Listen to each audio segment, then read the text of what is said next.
yakni al-maslahah al-dhaniyah, takdir. Okey. Dan yang terakhir adalah apabila kebaikan yang bersifat yakin, pasti kebaikan itu akan terhasil, bertemu dengan satu kebaikan yang tapi tak pasti lagi benda itu bila dapat tidak, maka kita akan mendahulukan untuk mencapai kebaikan maslahah yang bersifat yakin berbanding dengan maslahah bersifat masih lagi terawang-awangan. Al-maslahah al-mutayaqqanah muqaddamatun ala al-maslahah al-dhanniyah. Muqaddamatun ala al-dhanniyah, ay al-maslahah al-dhanniyah. Okey, ini di antara konsep apabila bertemu di antara dua maslahah. Ini prinsip-prinsip asas di dalam Islam. Kalau kita tengok memang kena dengan akal ya. Kalau contoh benda kecil benda besar, masalah yang besar, masalah yang kecil, maka mana yang lebih terutamakan? Mesti kita akan kata kalau ikut akal yang tepat tak. Ayam besar, ayam kecil, kita tak nak ayam kecil, nak ayam besar.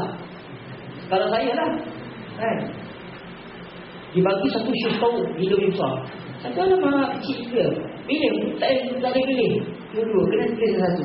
Akal akan mengatakan kita akan pilih masalah yang besar, kita nak yang besar.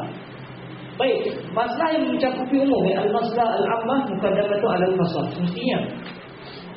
Dan sangat jarang satu perkara yang bersifat kebaikan itu dia akan meliputi seluruh orang, jarang. Pasti ia akan berlaku pertentangan di antara kebaikan yang mencakupi ramai orang dengan kebaikan yang hanya mencakupi sebahagian orang. Jadi kita kena memilih benda yang bersifat umum, yang bersifat orang ramai. Sebab tu dari al-masalah al-ammah muqaddamah ala al-masalah al-khasah. Macam di Malaysia, tapi maafkan saya kalau contoh ni, sebab saya cuba memikirkan contoh yang lain, tapi saya tak jumpa. Maafkan saya kalau contohnya agak berbau politik. Anggap saya sebagai satu perbincangan ini.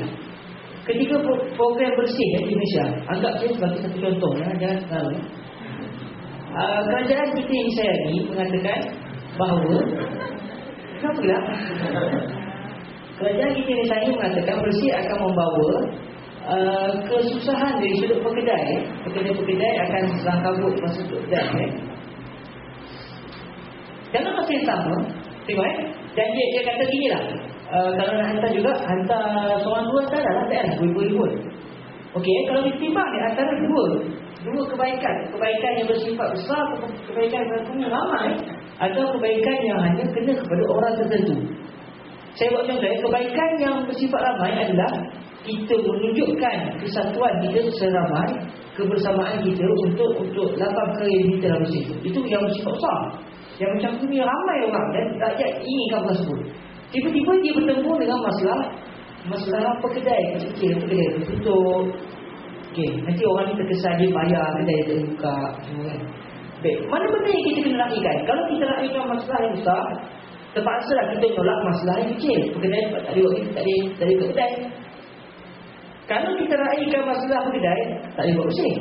Jadi ketika itu berdasarkan konsep al-muwazanah fit dacing tadi, dia akan mengatakan bahawa kita kena meraihkan masalah yang bersifat lebih ramai. Buatlah, walaupun pekedai kecil tak dapat berniaga. Cuma itu konsep secara kasar lah. Cuma bila saya tanya pada masyarakat Malaysia, kawan-kawan juga, betul ke pekedai tak dapat kerja dengan dia sebab barang dah habis awal. Jadi masa tutup kedai, kenapa barang dah habis banyak? Jadi nak jual tu barang dah habis kan? Jadi itu kebaikan tu, itu tak masalah. Dia melahirkan dua-dua kebaikan. Okey. Al-maslahah ad-daimah muqaddamah ala al-maslahah al-muwaqqatah. Ini jelas berlaku pada zaman Rasulullah SAW. Ketika mana perjanjian Hudaybiyah. Di sana bertemu di antara dua maslahah, iaitu maslahah menjaga beberapa orang, ataupun masalah muakkatah ketika itu, iaitu untuk menunjukkan kebenaran Islam ketika itu. Sebab Nabi diminta untuk memadamkan kalimah Muhammad Rasulullah. Nabi juga diminta untuk memadamkan kalimah Bismillahirrahmanirrahim. Jadi masalah ketika itu yang hanya bersifat sementara pada majlis itu adalah mengekalkan Muhammadun Rasulullah dan mengekalkan juga mengekalkan Bismillahirrahmanirrahim. Tiba-tiba untuk mengekalkan Muhammad Rasulullah dan Bismillahirrahmanirrahim dalam perjanjian tersebut, dia bertemu dengan masalah yang bersifat selama-lamanya, yang bersifat berterusan, iaitu Kalau berlaku perjanjian tersebut, akan berlaku gencatan senjata, dan ini memberikan peluang untuk kita menyampaikan Islam kepada raja-raja besar tanpa kekurangan, dan lebih mudah untuk menyampaikan Islam kepada orang dalam suasana yang aman. Jadi ketika itu bertemu masalah sementara dengan masalah yang berterusan, maka Nabi mengambil konsep, tak apalah, padamlah Muhammad Ibn Abdillah, tulislah tak apa, Muhammad Ibn Abdillah, dan tulislah Bismillahumma, demi untuk menaikkan masalah yang lebih panjang, iaitu proses menyampaikan dakwah dalam tempoh 10 tahun gencatan senjata tersebut. Jadi ini adalah apabila bertemu di antara dua masalah, maka masalah yang berterusan itu lebih didahulukan berbanding dengan masalah yang bersifat sementara. Yang keempat, konsep al-maslahah al-asliyah muqaddamah al-maslahah al-far'iyah. Kalau benda yang bersifat prinsip bertemu dengan benda yang bersifat benda yang bersifat cabang, maka kita kena meraihkan yang bersifat prinsip. Contoh, kalau bertemu, kalau orang kata baik, kalau kamu keluar, kalau kamu sebut sebenarnya dalam Islam ni tak ada masalah, kita apa contoh, sebenarnya katakan sebenarnya Rasulullah pun ada silap dalam 3 benda. Nabi pun dia dah, walaupun dia adalah Nabi, tapi dia manusia, dan dia memang ada kesilapan, dan memang ada kesilapan. Okey. Sedangkan di dalam Islam, Rasul tidak pernah tersilap, Rasul tidak pernah melakukan dosa, maksud daripada sebarang dosa. Okey. Bahkan tersilap dalam benda yang tidak dosa tu pun pasti dalam bincang ulama. Katakan, kita kata Nabi pun silap ke, ada yang buat dosa tu, macam dipegang oleh akidah Kristian. Baik, dalam Islam kita ada bersifat maslahah yang bersifat asliyah. Kita perlu menjelaskan Nabi-Nabi tidak berdosa, itu adalah maslahah asliyah. Tiba-tiba bertemu dengan masalah al-far'iyah, iaitu kalau kamu sebut itu, kami akan bagi kamu kemudahan hidup, kami akan bagi kamu selesa, kamu tak perlu kelang kabut cari duit, kita bagi tiap bulan bonus. Jadi ketika itu bertemu di antara benda prinsip dengan benda yang masih lagi boleh diperbincangkan, maka semestinya kita kena mempertahankan prinsip walaupun menyebabkan tergadainya masalah yang bersifat cabang, benda yang bersifat asing, yang tidak bersifat asas.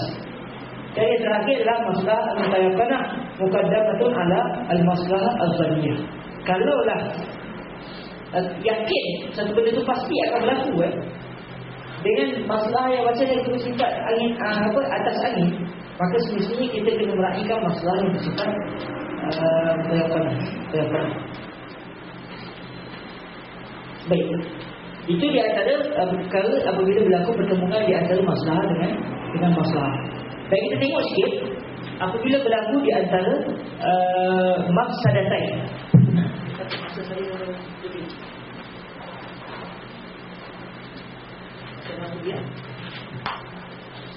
baik, kita tengok kalau bertemu di antara dua mafsadah.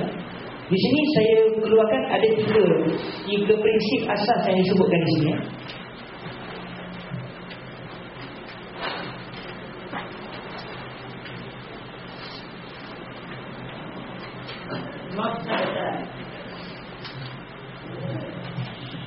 Jadi bertemu ada dua masalah. First,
Okey, ada 3 konsep yang disebut sini. Kalau lagi banyak lagi dan berbahasa berkenaan dengan bertemu di antara dua mafsadah ni akan banyak diperbincangkan dalam kitab-kitab Al-Qawaid Al-Fiqhiyah di dalam tajuk Ad-Dararu Yuzal.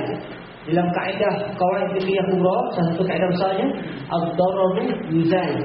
Jadi dalam kaedah ini dibincang macam-macam kawaid-kawaid fiqhiyah yang sebenarnya adalah asas pemikiran yang perlu dilaksanakan dalam kehidupan seharian kita.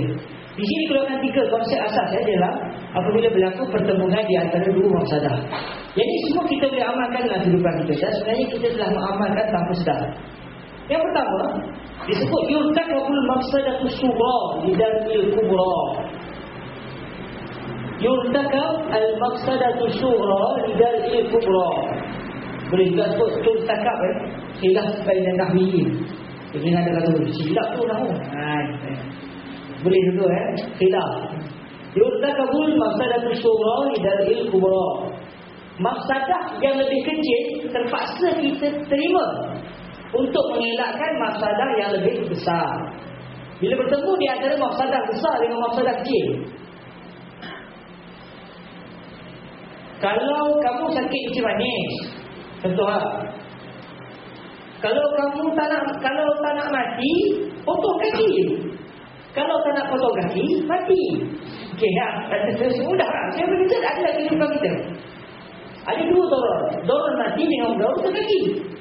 Baik, berdasarkan kaedah, dan saya rasa tak ada kaedah dalam masalah ni, kita kena menerima, terpaksa tabah bersabar menerima darar yang kecil dan bagi mengelakkan berlakunya darar yang lebih besar. Potonglah kaki, tak apalah. Kamu accident contoh jadi muka kamu turun lah ni. Kami terpaksa potong habis, muka kamu terpaksa diratakan. Hidung, mata terpaksa okey, kami terpaksa letak sini straight begitu Kalau tidak kamu mati, pilih yang terus. Saya dulu itu macam ni. Takkan saya nak muka straight. Tapi mana lagi baik? Banyak yang handsome ataupun orang yang hidup tapi bodoh. Semestinya darar yang lebih kecil itu terpaksa kita tanggung demi untuk mengelakkan darar yang lebih besar. Ini konsep pertama. Konsep yang kedua, kalau berlaku pertemuan di antara 2 darar, ad-dararu yuzal. Ini konsep mesti dibuat. Sebarang mudarat perlu untuk dielakkan, perlu untuk dilempiaskan, dibuat. Tetapi dalam masa yang sama, wad-dararu la yuzalu bi dararin mithlihi aw akbar minhu. Walaupun kita nak supaya sebarang kemafsadatan itu dapat dibuang, tapi dalam masa yang sama, janganlah kerana kita nak mengelakkan satu masalah, satu kerosakan, dengan cara kita melakukan pula kerosakan yang sama level dengan kerosakan yang sama, ataupun darar yang itu untuk lebih besar daripada darar yang